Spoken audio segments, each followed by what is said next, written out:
is scheduled to speak at SAFA House at midday today in response to the latest happenings at FIFA. SABC sports journalist Simon Burke is at the scene to report now. Hello, Simon, and welcome to AM News. Simon, thank you, Kendall.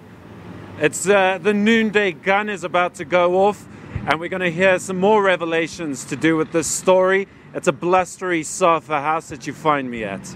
Now, Simon, I think some people might not know exactly why it is that you're at SAFA House, what Fikile Mbalula is going to be speaking about. Could you give us a quick 1 minute as to exactly what's been going on with FIFA and what Fikile is going to be talking about? Well, the South African government called this press conference yesterday after the revelations that FIFA came out with disputing the authenticity of the letter and saying they had nothing to do with it. Everything was above board, and they paid 10 million, although none of their high-ranking executives are involved in it. It's a dead guy from Argentina who was part of the finance committee. He signed off on it. Basically, I think it was a response to the letter that the SABC News had on Monday night, signed by Fikile Mbalula, telling FIFA to redirect 10 million in funds to the Legacy Trust Fund in the Caribbean. FIFA's obviously, they came out and said, no, hang on, nothing to do with us, everything's above board. Now the South African government came out and said this. This was obviously before Sepp Blatter resigned last night or announced his plans to resign.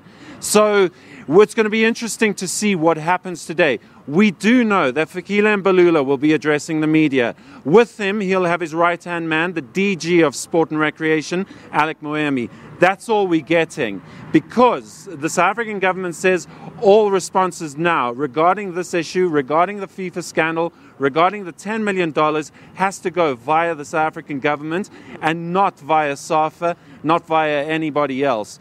But I've been assured from reliable sources that we are in for some sort of a bombshell. Something big is going to come out of this from Fikile, or so I've been told.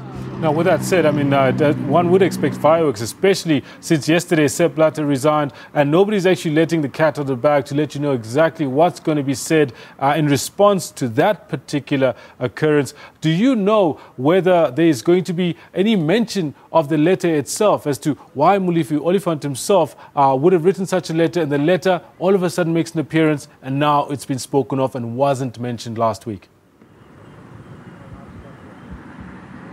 I think absolutely this is a response to the letter, and this is a response to what the letter has, the shockwaves it's sent through FIFA and through world football. Because, as I said, FIFA had their response yesterday saying Jerome Falk, FIFA Secretary General, completely in the clear. It's all down to a guy on the finance committee who's long since passed away. So this is the South Africans' response saying, listen, this was from SAFA, this was from Fikile Mbalula. This was pretty clear in its outline, saying just divert 10 million of our funds that are owed to us to stage the World Cup. We've decided we want to give to this Diaspora Trust Fund in the Caribbean for football development, who is headed by the then FIFA Vice President and the head of CONCACAF, Jack Warner. And it's all there in the letter, and it's all sent to Jerome Falk. FIFA's disputed all of this, and now I think the South African government wants to come out and tell everybody that this is the letter that happened. Simon, in closing, are you able to tell us which other media houses have come through for this particular media briefing? Kendall, think of a media house. They're all here. Every single one. All my colleagues in the press, all the heavy hitters, all the international guns, all the local big guns, all the print, all the journalists, all the radio. There are crossings happening aplenty. This is where everybody in South African media in Johannesburg is right now at this very moment. They're all at SAFA House, and they're all waiting to see what Fikile Mbalula has to say that takes this story forward. Now, Simon, we're expecting it to start on time at midday from what you've seen in terms of the preparations inside SAFA House? All the media is present and correct. Everybody's in their position. I've seen plus minus 20 television cameras all lined up in a row. It's a huge scrum. Everyone's waiting. The mics are all in place. So yes, we're all waiting for things to start at 12 noon.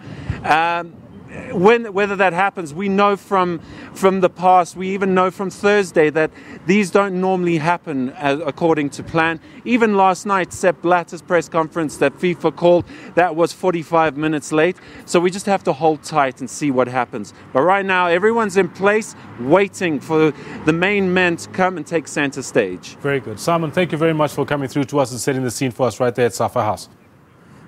Right, that was Simon Burke, SABC sports reporter, right there at the scene of the action, waiting for that midday press conference when Sports Minister Fikile Mbalula is going to be addressing the world's press about what's been going on at FIFA and how it affects South Africa.